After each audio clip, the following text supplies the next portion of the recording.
this computer. All right, so please welcome Alex. It's your stage, and I appreciate you being here. Yeah, man. Thank you so much for reaching out. I always love, popping in and doing this type of stuff. So it means a lot that you pinged me and said, "Hey, can you jump on and help?"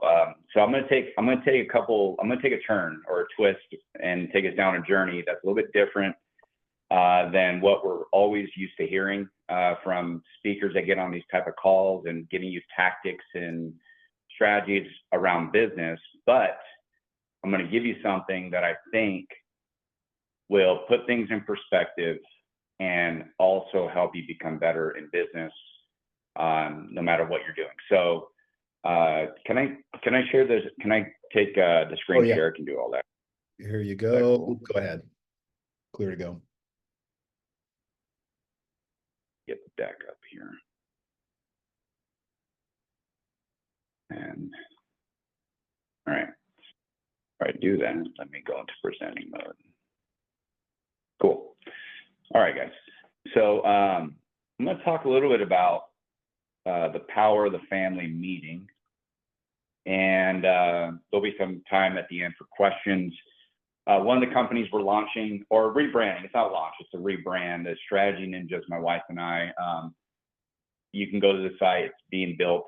There's information, I won't make sense on there, but don't bother with that just for the sake of the deck. But leading your family through family meetings and unlocking the power of an actual family meeting. Everybody here, obviously fathers, whether you have kids that are already grown, I have, I'll get to the kind of my story here in a second, but here's my family of 5.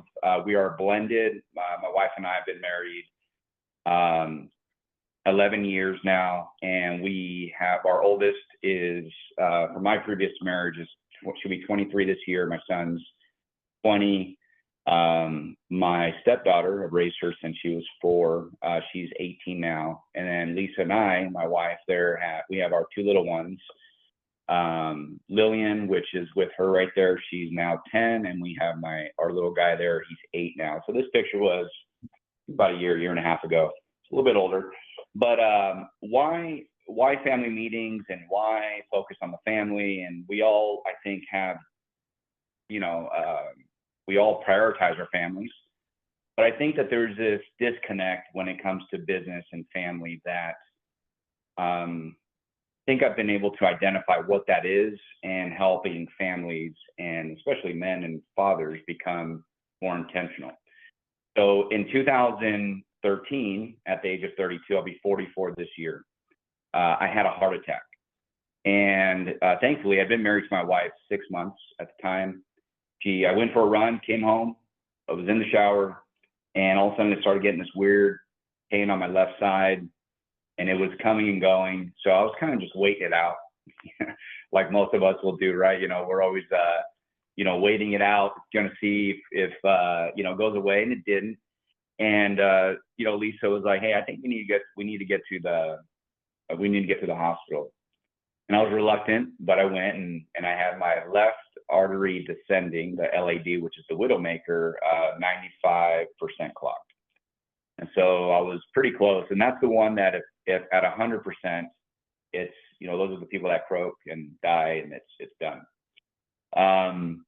No symptoms up till then. Wouldn't have known, a little chest pain. And what was interesting in the hospital was the nurse said, people your age, 30s or even 40s, will have these pains and they don't come in because, again, they just think of it as a workout or they pulled a muscle or something and then they die. And she's like, "You're very rare, actually, that at your age, you're actually here getting help." And so that started the process of, even in our marriage, of how do and we were just a blended family, been married 6 months. I was like, okay, that was a wake-up call. Like, okay, what does my life look like? What do I want it to be? And ultimately, like, how do I get more intentional? And at the time, I was working in corporate. I was a managing partner at Verizon, and we were just building our life together. And so through that process, my wife and I realized that, we wanted to be really intentional with raising our kids in a way that would build up better communicators in the home, leaders, and ultimately get on the same page. Because I think a lot of times in our marriages, families, we're all like ships in the night, you know, something's on my mind, something's on my wife's mind. And if we're not connecting consistently and having honest discussions about the family, then over time that erodes the marriage and it erodes trust. And then when something breaks, I've gone through that divorce and I know what that is. You're like, it's not that it came out of nowhere. It was literally happening over the course of a lot of times, you know, and there could have been something done about it had there been some awareness and some intentionality. So that's what I want to talk about, because at the end of the day, you know, the importance of the family meeting is really about building a consistent connection with your spouse and your kids. And I'll get a little bit more into like what that means and what exactly is a family meeting. So who here, you know, on this call, who here has done family meetings before? Anybody? You guys ever done a family meeting? Okay. So family meeting, opportunity to connect with consistency. You know, we think that consistency means I talk to my kids. Obviously, we're all talking to our kids all the time. Or, you know, we're consistent with, you know, maybe we have dinner time and that's when we talk, which is good. That's not a bad thing, but that's different from a family meeting. So there's this consistent scheduled time where you're going to connect with your family and have structure behind it. It's the opportunity to get on the same page, making sure, especially as your kids get into the teenage years and they start working, schedules and all that, and as well as your spouse. You know, where are you guys all at on, you know, schedules and values and all those things. It also you get to share and show what to your kids, what structured leadership looks like, what it looks like to run a meeting, what it looks like to be on time, what it looks like to be disciplined to your schedule. It's an opportunity to build better communicators in the home, because through the process of family meetings, you're obviously showing them what that structure looks like, and they're getting to observe and take action on how to also become better communicators, because they're watching you as the father and the head of the house, because we're called to be that as men, especially as godly men, to not delegate some of these tasks that most men do to their wives. And instead, we are called to own it, to lead the home with intention and give our wives actually a break. Because a lot of men will actually take this idea of a family meeting and pass it off to the wife to schedule, to run it, and they still get to sit back and actually not really they're a passive participant. So this is a call to action for men to show our kids what it looks like to be better communicators by leading from the front. Ultimately, it's about building a habit and removing distractions, dedicated time to hear our kids speak from the heart. So when we have a consistent time together as a family, it's not about, you know, discussing things that are just, you know, top of mind, but it's about building up our children to be better communicators and better leaders. What a family meeting is not, and I've made these mistakes, okay? It's not a weekly lecture. It's not a time where I get to hound on my teenager because they're not doing the things that I'm asking them, or even my little ones. It's not a time to lecture. And that, I think, is the most, it's the trap that is in every one of these types of sessions that you can have with your family as in the family meeting is, you have to resist the temptation to not lecture and bore everybody where they don't even want to attend a family meeting. It's not a time to force your kids to talk. You know, the family meeting should be something that organically gets your kids to open up and be a willing participant in the discussions. It's also not a time to pry into their lives.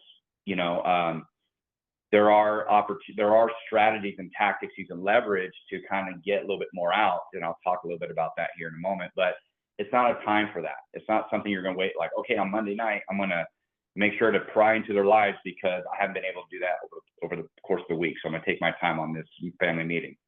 That is the fastest way to get your kids disengaging as well as your wife. It's not a time to air your grievances, demonstrate your authority, or single out each other. Okay?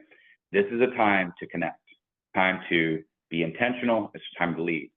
And so when we ask ourselves these questions, like what are we really fighting for?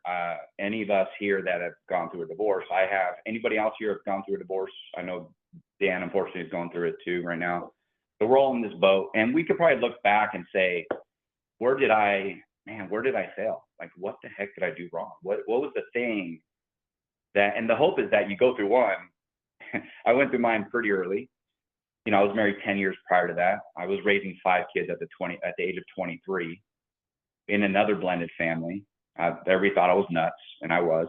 But I didn't know what I was doing. So I made a lot of mistakes. So on the second go round, I said, okay, I got. What was that? No wonder you had a heart attack. Jeez.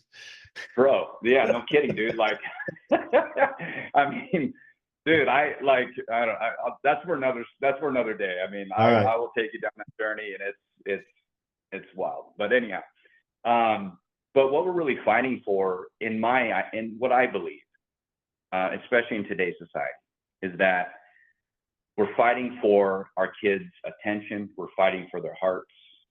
We're fighting for our marriages to not wither and we're fighting so that we're not complacent. It's so easy to fall into a spot where we're too comfortable in our marriages at times, and we stop fighting for that. We're no longer pursuing our spouses like we used to. And just life gets in the way, right? So we're fighting for something greater. We're also fighting for our kids' faith and our family's faith in Christ, right? At the same time. So if you think about everything you're fighting for, you have to be super intentional. You have to be more intentional than anything else that you are prioritizing in your life. And because if you don't, you know, on the other side is there is an intentional attack that's pulling your family to the other side, to the side of complacency, to the side of unintentional living. Even though you might think that everything's going well and getting comfortable, well, the world is pulling you towards that. And what we know on the other side, for those of us here that are believers in Christ, is that we're at odds with the world. The world is pulling us away from God, and we're fighting our ways towards God consistently. And the only way to really do that is to look at our lives as a whole and be honest with ourselves and be like, where am I not intentional with my faith, with my family, with my kids, with my business, and then actually do something about it. So I always like to use this image here of, you know, and this is supposed to be a video here, but you know, let me see if I can get this image where it doesn't really right here. What do you guys see? Like, what's the obvious standout thing in this image what do you guys see in this image that speaks to you between these two? Everyone's on their phone or tablet. Okay. You can be focused when it comes to business, but not your family. Correct. Yeah. Good. Okay. All right. You guys. Yeah. I mean, for the sake of time, I mean, I can go down, but yeah. So it's. I think he's like the same. When I put this together, it's like I think it's the same guy. Anyhow, here's the challenge we all have, right? And it's so interesting is that we are so intentional when it comes to business. We'll check our KPIs. We'll do our Monday meetings. Every Monday we're at our sales meeting. We're ready to go. Rah rah. We got our numbers dialed in. We got all the data. We're always on the data and the leads and this and trying to build up the business.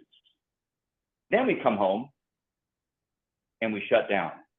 We're unintentional. We check out. We're this family right here. By the way, I'm guilty too. I've been there. I know. And I have to fight that. I have to fight it every day. So this is what I'm teaching. The very thing I'm teaching, I'm like, I have to fight it because it's in our face all day. And so we are in these two worlds and we're incongruent in leading from the front. Because the reality is, if your home life, and I can admit I've failed in that, I have failed in that, and I'm always fighting to not revisit history.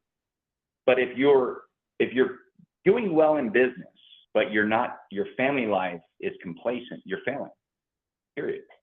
Because here's the truth, is that your family life is literally the training grounds for leadership. If you can't lead your kids well, and you can't lead your wife well,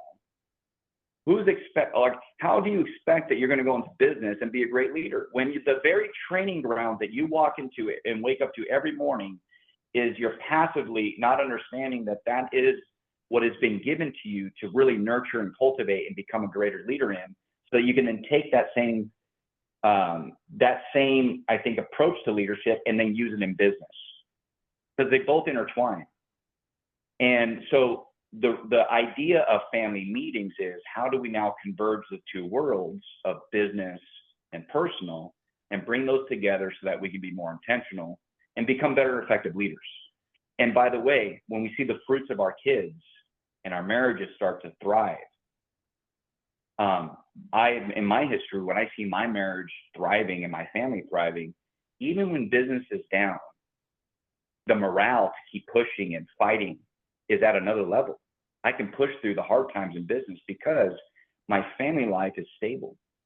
So when I went through my divorce, I lost about 2 years of productivity. I couldn't think. It's not that I was mourning. I got to see unfortunately, my kids were young when it happened, and I had to deal with their suffering.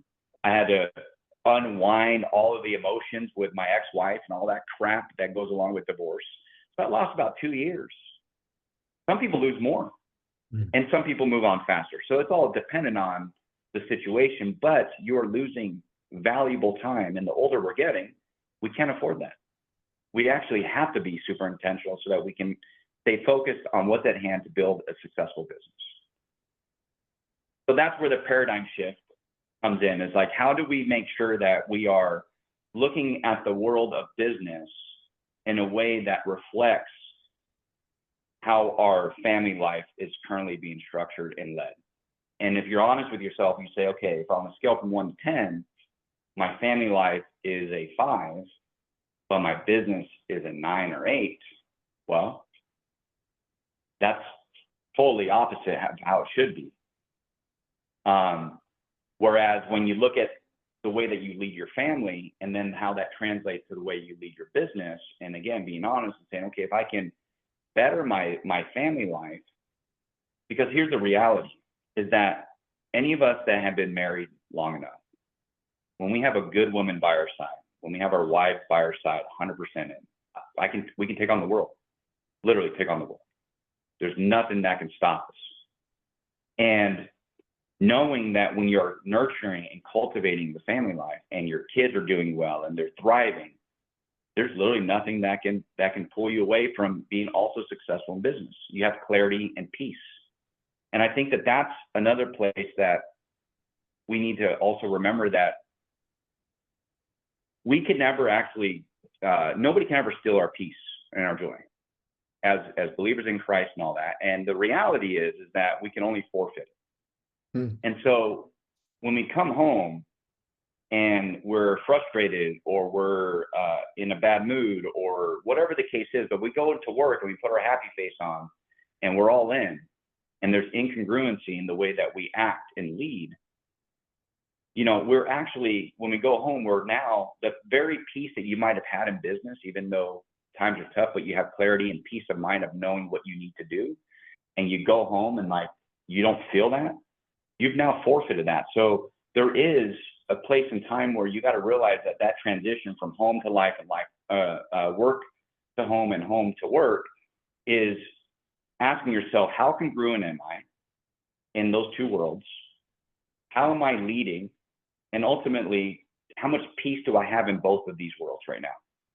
And what have I been doing to either forfeit it or actually protect it? The peace and clarity that you need, because to grow anything significant, whether it's your marriage or your business, you need to have clarity and peace. So I want to go with you guys through a quick little method that my wife and I created that will make it really easy to do family meetings, where you don't have to think about it. You don't have to overly produce it. It's very easy. And I'll get to the reason why a lot of people fail in doing this, but I'm also going to give you guys hopefully the solution as well. And I have a gift for everybody as well after this that you guys can take away. So the family meeting method is a simple framework that will help you unlock power of the family meeting. Now, the first one is P, priming. Okay, so I remember I sat with a guy, and by the way, we had created like these, we had like kind of hardbound family meeting planners, and I'd given one to a friend of mine. And I said, he was like, oh man, I can't connect with my son. And he had a fiance at the time, and they were living together and whatever. And he's like, I can't connect with her and all this. I said, okay, we'll start doing family meetings. I gave him the whole system. Well, he ends up during dinner pulling out this family meeting planner, and he goes, all right, we're going to do a family meeting. And his fiance was confused. His two kids, they were really confused. They're like, well, what is a family meeting? And why are we doing this? And are we in trouble? Like there was everybody was so confused. And I go, man, well, and that was my fault because I didn't help him. And I thought it was just common sense. Like you probably want to have a conversation with at least your wife or, whoever, right? And then like have a conversation. But he didn't do that. I think in his mind, he was being slick. I was like, oh, I'm surprising her with this thing that's going to help us all. And it fell flat, So you have to have a priming mechanism in place, meaning if a family meeting is something that you're considering to do and start to implement, you got to sit down with your wife and you got to have that conversation. You're like, look, I think we need to get on the same page on things. And I think we need a system. Like in business, we have all these systems. And there's a reason why you need systems, because they work and they help the business grow. And in the family, we need some systems. So this is what I was thinking, and this is why, and what are your thoughts? And then have that honest conversation and then come to an agreement, right? So that you can then launch into a family meeting process effectively versus just springing it on. So priming your wife, and then additionally, before the first family meeting, is having like a mini priming session with your kids. Hey, Johnny and Sally, we're going to start doing family meetings on Monday nights, just to catch up and talk about fun stuff with you. Oh, really? What is that? Well, it's this time that we're just going to have 30 minutes and just break it down very simply. And then that's it. Leave it there. But the more deeper conversations with you and your spouse on why this is going to work and why you want it to work and to get on the same page. I've actually had men come back to me and say, my wife doesn't want to do it. And I'm like, and to me personally, guys, look, as a man, I'm like, dude, if your wife is telling you that she doesn't want to do something that is meant to actually, and you're presenting this to her to help the family, you've lost respect somewhere in that marriage. Somewhere the respect is lost. Because as the leader of the home, I believe, and what we're called to is, obviously, if it's something out of bounds that's ridiculous, and your wife's like, yeah, I'm not on board with that. That's another thing. And if it's sinful, if it's whatever, but like, if you're like, hey babe, we're going to start doing these family meetings, I'm going to lead it. Because maybe that's why she lost respect. She's like, dude, you don't lead anything. You don't do anything. All of the years, you're just going to pass this off to me. And so as men, we say, no, look, I'm going to own it. I'm doing this for us. I want your input because we're going to do this together. It's not just me, but we're going to do it together so that we can build a more thriving family. And then I've had times where the wife has come to me and said, I want to do family meetings, but my husband doesn't want to because it's another work item for him. As if the marriage is not work, the family's not work. So the disconnect, again, this is disconnect. You go to work, you work. You come home, what? You just freaking lay on the couch and, jerk off? I don't know. What is it? What are you doing with your life? That this would be that much more work to better lead your family. So I've seen both, and I always give them kind of help and guidance around there, and hopefully they take it. But priming is key so that you can actually get on the right footing when you launch a process like this. The next thing is setting. Okay, so obviously once you prime and say, okay, we're going to agree to this, then it's setting the stage for the family meeting.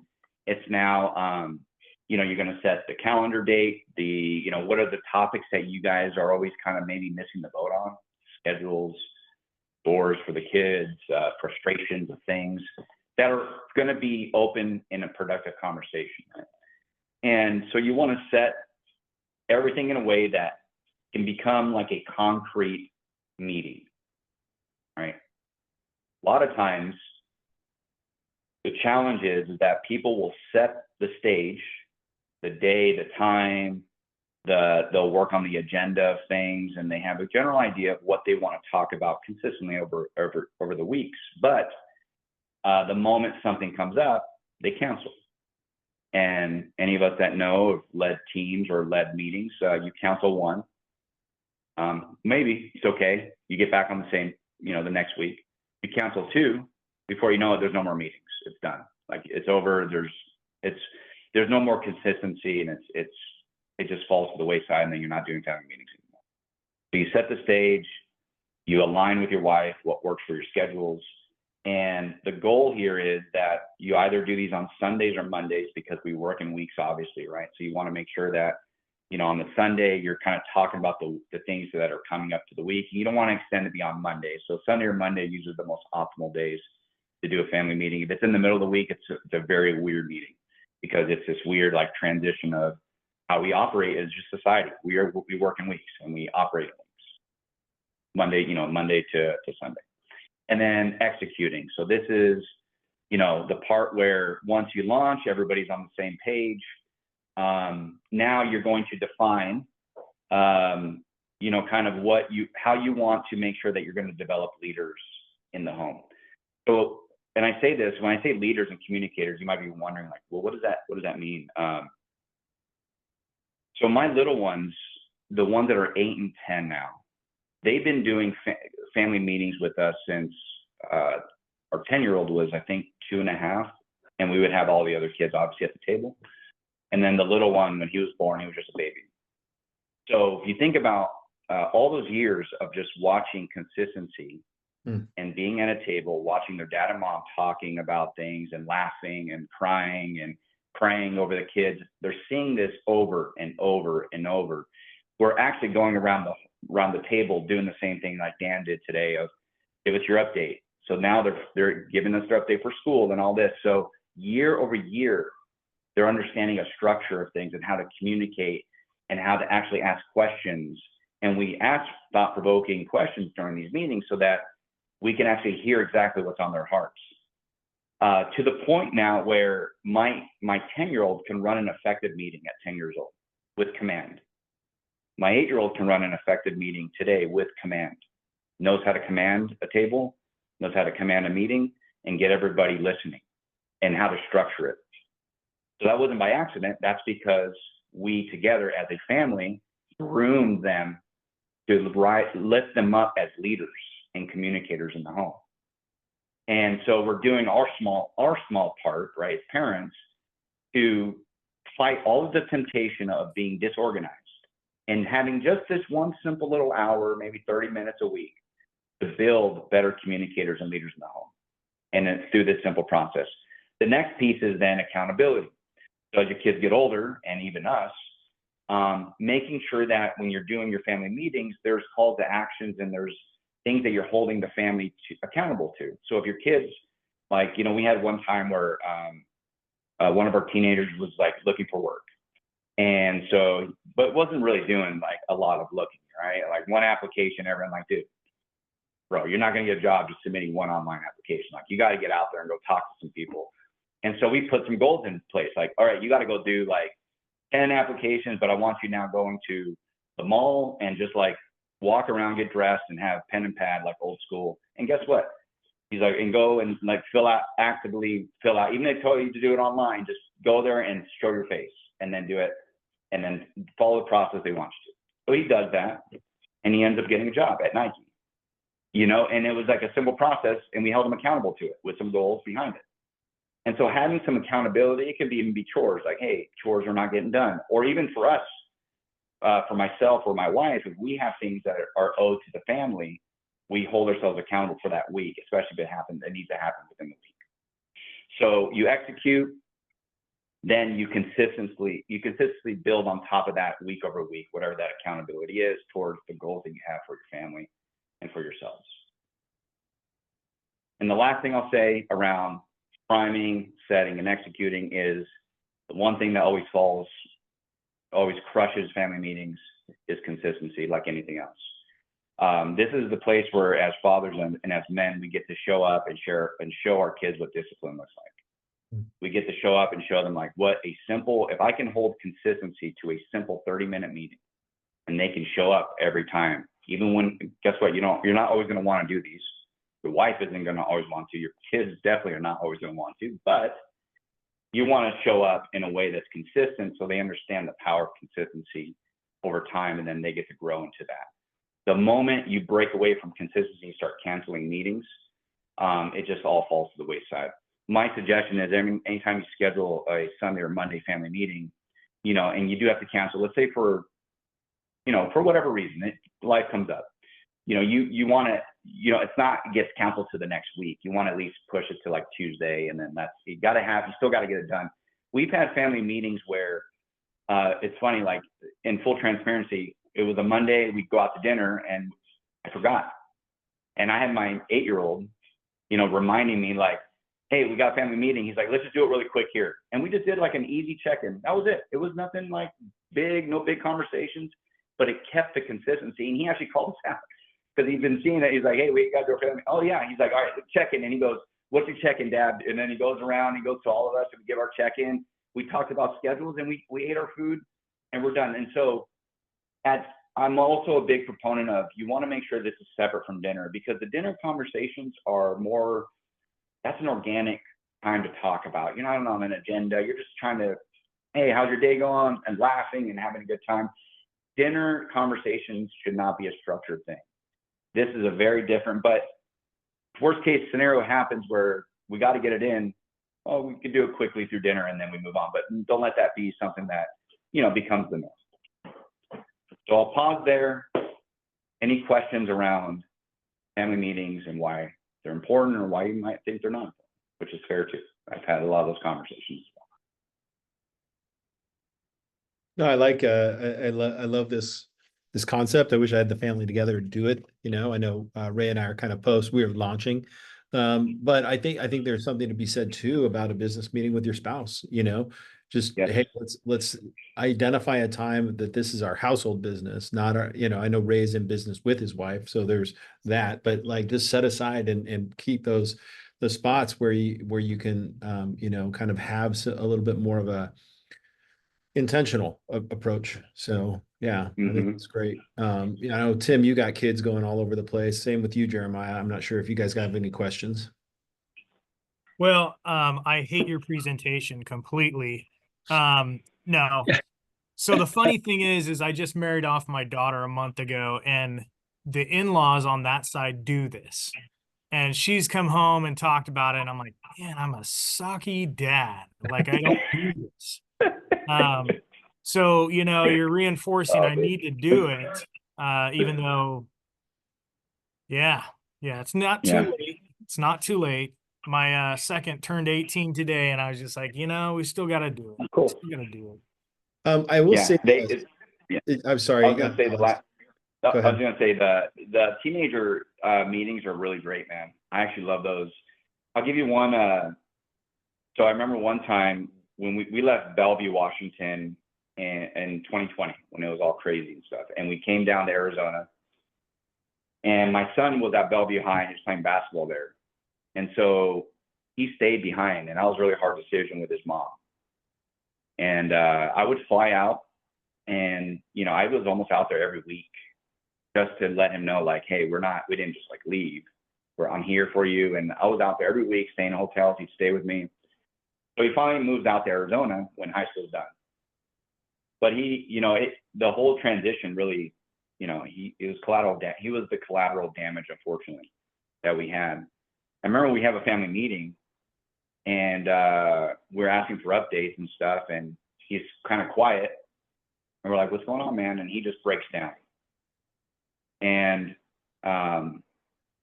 what was beautiful about that moment as a family was that we all got around him and we were able to pray with him, even the little ones, in that moment when he was like, was struggling. He was really struggling.